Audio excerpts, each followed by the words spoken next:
is the 60th anniversary of my dad winning a case at the Supreme Court that was argued by Thurgood Marshall. It was Holmes versus City of Atlanta. And I would like to, if at all possible, I'm working on an exhibit for the Smithsonian that will be mounted in the new National Museum of African American History and Culture to speak with you specifically about that case and the other case in Baltimore that wrapped around the whole notion of separate but equal was no longer in effect.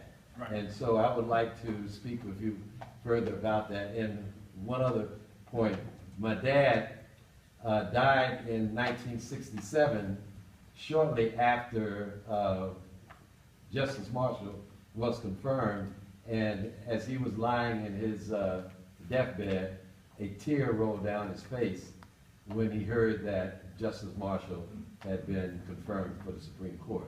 So I'd like to speak with you further, if I might, be able to follow up on that issue. Absolutely, great. Thank you so Oh, much. wow, and that's very touching. Wow, wow. Yes. Thank you very much for coming here to the History Center. Thank I was you. wondering, Senator Richard Russell from Georgia, Yep. did he vote on this? I'm wondering what his vote was.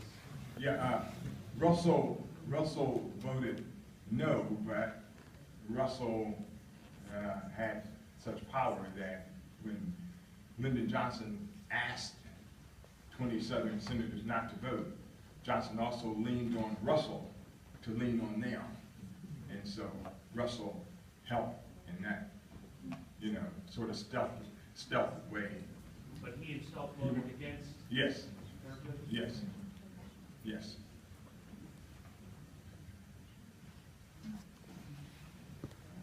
Yeah, I have a question. Yes. You were saying that President Johnson was hell bent to break the color barrier on the Supreme Court. Yes.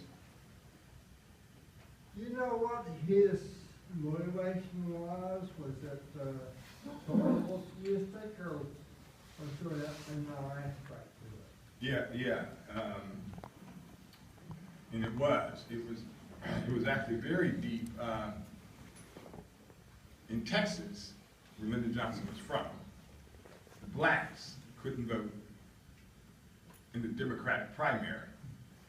So they summoned Thurgood Marshall to come down there. And he was going back and forth, 1941, 1942, 1943. He finally reached the Supreme Court, the case called Smith v. Allwright. And that enabled blacks, he won, that enabled blacks to vote in the Democratic primary. One of the young politicians who blacks started voting for in droves and kept him in the Senate was Lyndon Johnson. So Johnson, you can look at it this way: without Thurgood, there's no Lyndon Johnson. And Lyndon Johnson knew that. There's a very poignant scene in the book.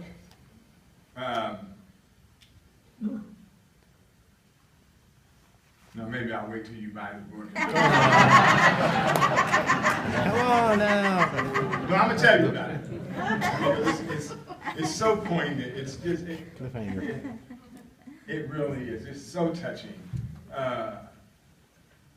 After Lyndon Johnson left the White House, as you know, he went back to his big ranch in Texas. And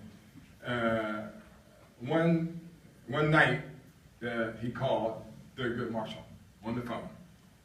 And this scene is in the book.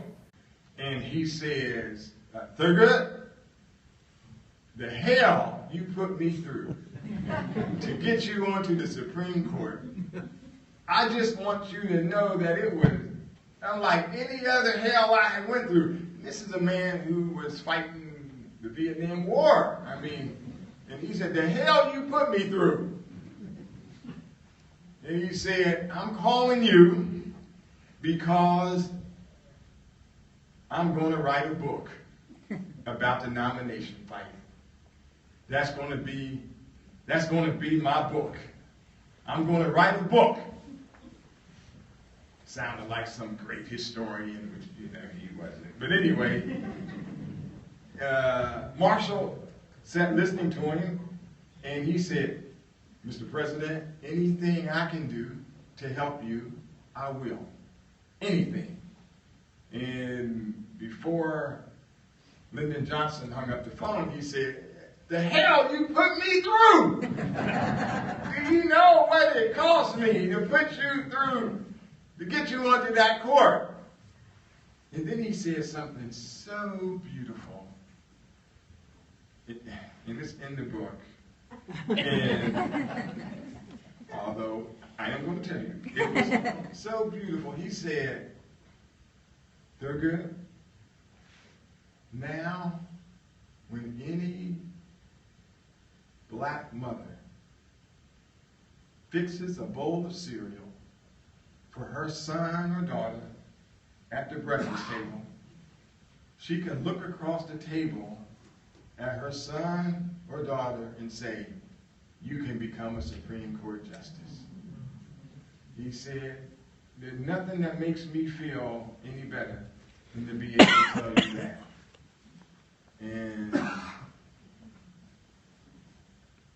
that's a very poignant scene. It touched me so deeply when I read that. It just did. It was a transcript of the phone conversation that I came across at the LBJ Library, and so that's amazing. Yes, ma'am. Yeah, what do you think Thurgood Marshall would think of Clarence Thomas in the state of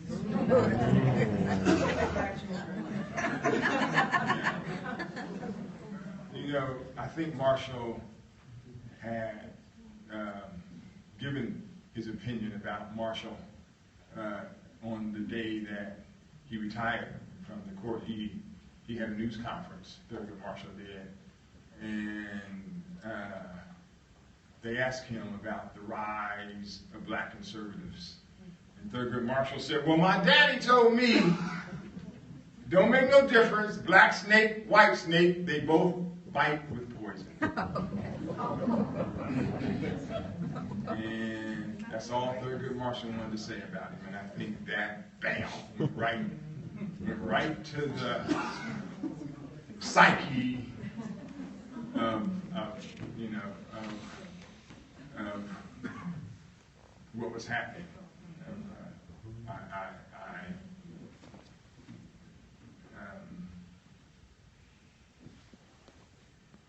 Justice Thomas is from Georgia, right? I'm in the state of Georgia, right? I'm in his territory. You know, there's a little bit in the book about him. Not favorable. Yes, sir.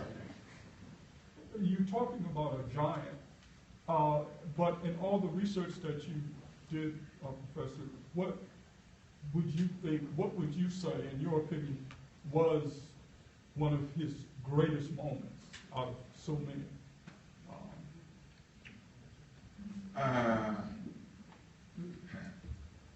You know, this is so funny. You all heard what he called me, didn't you? Professor. Yeah. Professor. Now, you know, I just started teaching last year, you know.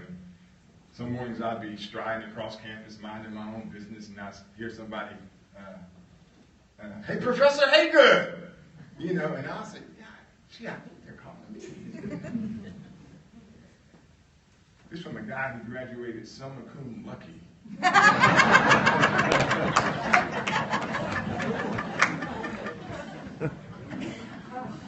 And now I'm back on campus kicking it. Office, secretary, the whole 9 yards.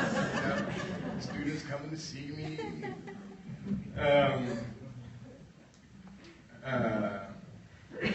His greatest achievement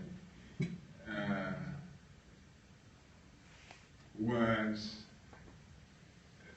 you know, most lawyers get up in the morning and they go to an office. You know, and if they get into a fight, you know, or somebody jumps them or throws something at them, that rattles them. And they say, oh, I'm taking the rest of the week off. Oh, I got to go talk to my wife. Yeah, oh, my God. Oh, well, Marshall was threatened every month. Every month. And he kept going back to Mississippi, Georgia, or Alabama, or Louisiana. He was arrested multiple times. And I think his biggest achievement was that he said to the South, in some northern states, in some western states who were not treating blacks fairly, he said, the truth needs no defense. That's why I'm going to win. He said, in the long run, the truth needs no defense. I'm going to win. He just knew he was going to win. Smith v. Allwright took 3 years.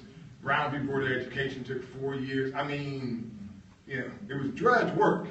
He had to appeal. He got knocked back. He had to come storming back. It was hard work. And I think that his greatest achievement was just endurance.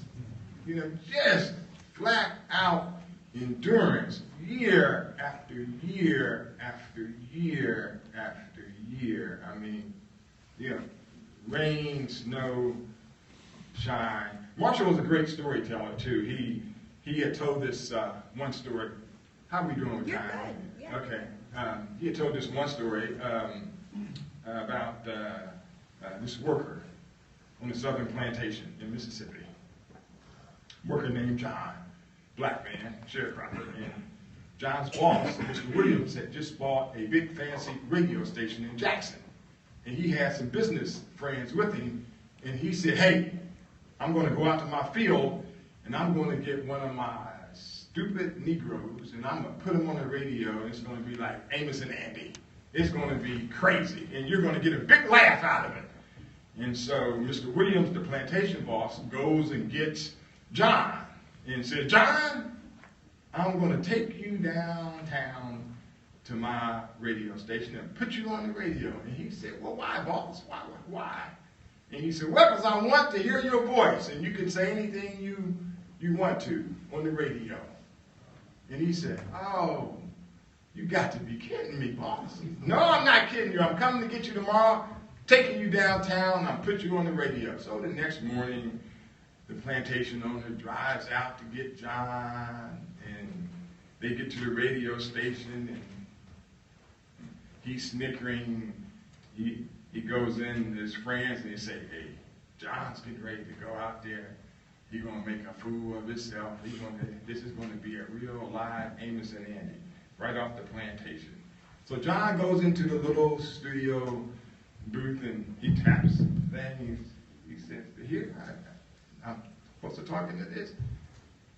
And the plantation owner is waiting. I said, yeah, go ahead, start talking. John says, so I can say anything I want to, boss? When you turn it on, I can tell my wife how much I love her and tell my kids in Chicago that I'm missing them.